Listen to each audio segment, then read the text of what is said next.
ਸਾਧ ਸੰਗਤ ਜੀ, ਇੱਕ ਵਾਰੀ ਗੱਜ ਕੇ ਆਖੋ ਧੰਨ ਸੀ ਸਾਗੂ ਜਗਜੀਤ ਸਿੰਘ ਜੀ।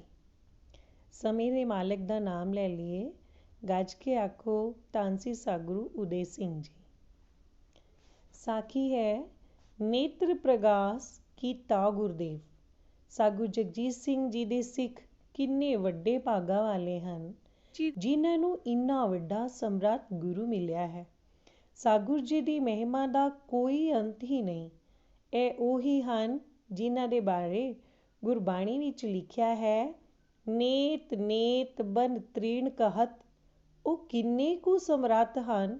ਇਤਿਹਾਸਕ ਸ਼ੇਸ਼ਨਾਗ ਜਿਹਦੀਆਂ 1000 ਜੀਭਾਂ ਹਨ ਅਤੇ ਜਿਹੜਾ ਦਿਨ ਰਾਤ ਨਵੀਂ ਤੋਂ ਨਵਾਂ ਹੀ ਨਾਮ ਲੈਂਦਾ ਹੈ, ਉਹ ਵੀ ਨਹੀਂ ਦੱਸ ਸਕਿਆ। ਫਿਰ ਹੋਰ ਕੋਈ ਉਸ ਤ੍ਰਿਭਵਨ ਮਹੀਪ ਦਾ ਕਿਸ ਤਰ੍ਹਾਂ ਅੰਤ ਪਾ ਸਕਦਾ ਹੈ। ਫਿਰ ਵੀ ਕਰਮ ਨਾਮ ਵਰਣਤ ਸੁਵਤ ਦੇ ਅਨੁਸਾਰ ਸਮੁੰਦਰ ਵਿੱਚੋਂ ਇੱਕ ਬੂੰਦ ਮਾਤਰ ਦੱਸਣ ਜਾ ਰਹੀ ਹਾਂ। ਕੀ ਇਹ ਵਿਸ਼ਵਾਸ ਕਰਨ ਵਾਲੀ ਗੱਲ ਹੋ ਸਕਦੀ ਹੈ ਕਿ ਕਿਸੇ ਦੀ ਇੱਕ ਅੱਖ ਵਿੱਚ ਕਾਲਾ ਮੋਤੀਆ ਹੋ ਗਿਆ ਹੋਵੇ ਅਤੇ ਦੂਸਰੀ ਅੱਖ ਦੀ ਕੋਈ ਨਾੜੀ ਫਟ ਜਾਣ ਦੇ ਨਾਲ ਉਸ ਅੱਖ ਵਿੱਚ ਖੂਨ ਜੰਮ ਗਿਆ ਹੋਵੇ ਅਤੇ ਸੁਪਨੇ ਵਿੱਚ ਹੀ ਪੇਟ ਦੇ ਦੋਹਾਂ ਪਾਸੇ ਟੀਕੇ ਲਾਉਣ ਨਾਲ ਉਹ ਦੋਵੇਂ ਅੱਖਾਂ ਬਿਲਕੁਲ ਹੀ ਠੀਕ ਹੋ ਜਾਣ। ਇੰਨਾ ਹੀ ਨਹੀਂ, ਸਗੋਂ ਪਹਿਲਾਂ ਲੱਗੀ ਨੰਬਰ ਵਾਲੀ ਐਨਕ ਵੀ ਲੱਥ ਜਾਵੇ। ਇਹ ਇੱਕ ਅਸੰਭਵ ਜਿਹੀ ਗੱਲ ਹੈ। ਇਹ ਅਸੰਭਵ ਨੂੰ ਸੰਭਵ ਬਣਾਉਣਾ ਉਸ ਸਤਿਗੁਰੂ ਦੇ ਹੀ ਹੱਥ ਹੈ। ਦਿੱਲੀ ਦੇ ਇੱਕ ਬੀਬੀ ਸੁਰਜੀਤ ਕੌਰ ਜੀ ਹਨ। ਉਹਨਾਂ ਦੀਆਂ ਅੱਖਾਂ ਵਿੱਚੋਂ ਪਾਣੀ ਵਗਣ ਲੱਗ ਪਿਆ। ਉਸ ਤੋਂ ਕੁਝ ਦਿਨ ਬਾਅਦ ਉਸੇ ਹਾਲਤ ਵਿੱਚ ਉਹ ਸਰਸੇ ਆਪਣੇ ਭਰਾ ਦੇ ਘਰ ਚਲੇ ਗਏ। ਉੱਥੇ ਜਾ ਕੇ ਉਹਨਾਂ ਨੇ ਅੱਖਾਂ ਦੇ ਡਾਕਟਰ ਨੂੰ ਵਿਖਾਇਆ।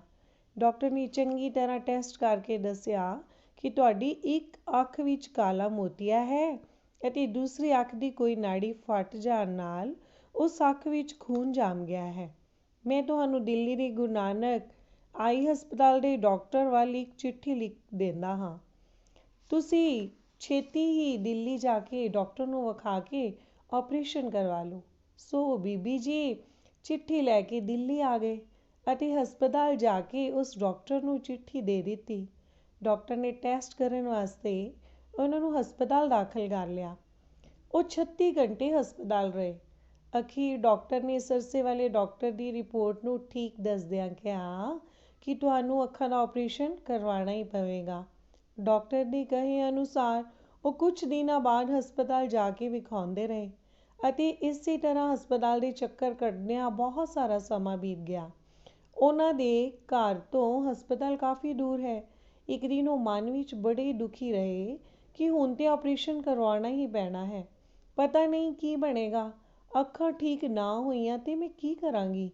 ਇਹ ਕੁਝ ਸੋਚ ਕੇ ਉਹਨਾਂ ਨੇ ਆਪਣੀ ਸਤਿਗੁਰੂ ਦੇ ਚਰਨਾਂ ਵਿੱਚ ਮਨ ਵਿੱਚ ਅਰਦਾਸ ਕੀਤੀ ਕਿ ਹੇ ਸੱਚੇ ਪਾਤਸ਼ਾਹ ਜੀ, ਕਿਰਪਾ ਕਰਕੇ ਜਾਂ ਤਾਂ ਮੇਰੀਆਂ ਅੱਖਾਂ ਠੀਕ ਕਰ ਦਿਓ ਅਤੇ ਜਾਂ ਫਿਰ ਮੈਨੂੰ ਦੁਨੀਆ ਤੋਂ ਲੈ ਜਾਓ।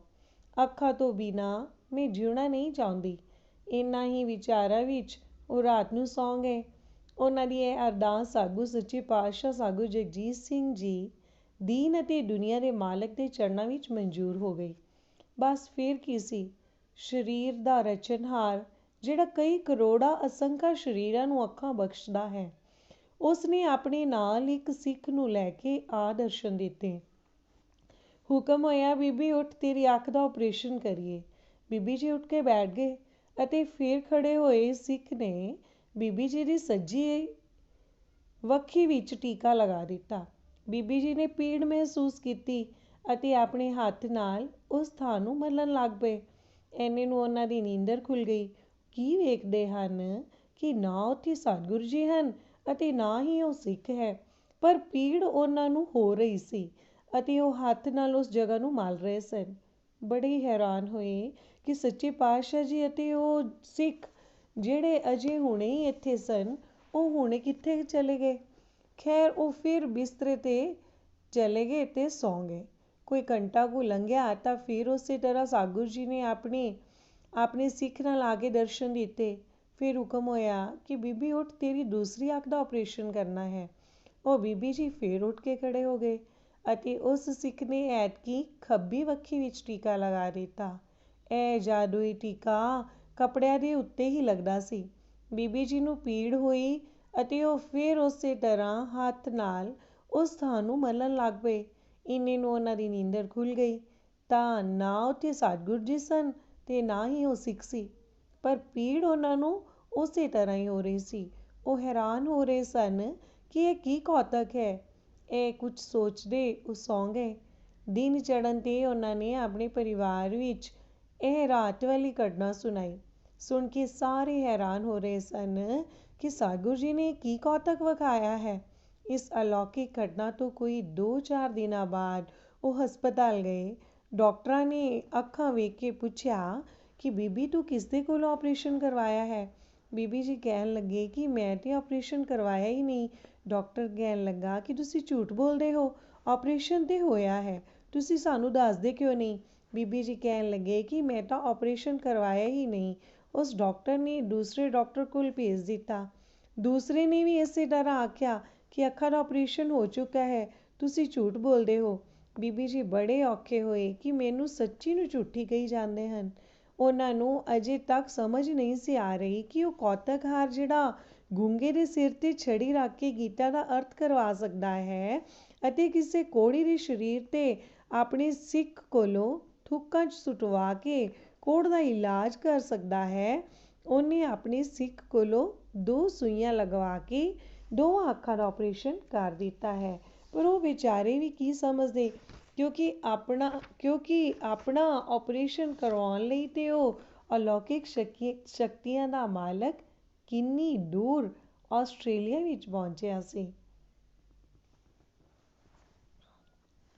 ਹੁਣ ਦੂਸਰੇ ਡਾਕਟਰ ਨੇ ਵੀ ਉਹਨਾਂ ਨੂੰ ਝੂਠੀ ਸਮਝ ਕੇ ਤੀਸਰੇ ਡਾਕਟਰ ਕੋਲ ਭੇਜ ਦਿੱਤਾ।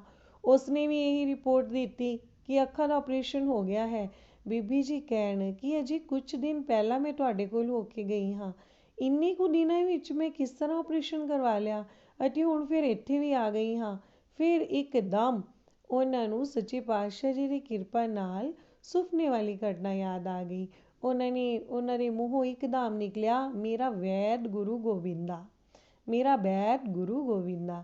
ਉਹਨਾਂ ਨੂੰ ਹੁਣ ਸਮਝ ਆ ਗਈ ਕਿ ਹਰ ਹਰ ਨਾਮ ਔਖਦ ਮੁਖ ਦੇਵੈ, ਕਾਟੈ ਜਮ ਕੀ ਫੰਦਾ ਵਾਲੇ ਸਤਿਗੁਰੂ ਨੇ ਮੇਰਾ ਇਹ ਇੰਨਾ ਵੱਡਾ ਕਸ਼ਟ ਸੁਪਨੇ ਵਿੱਚ ਹੀ ਕੱਟ ਦਿੱਤਾ ਹੈ।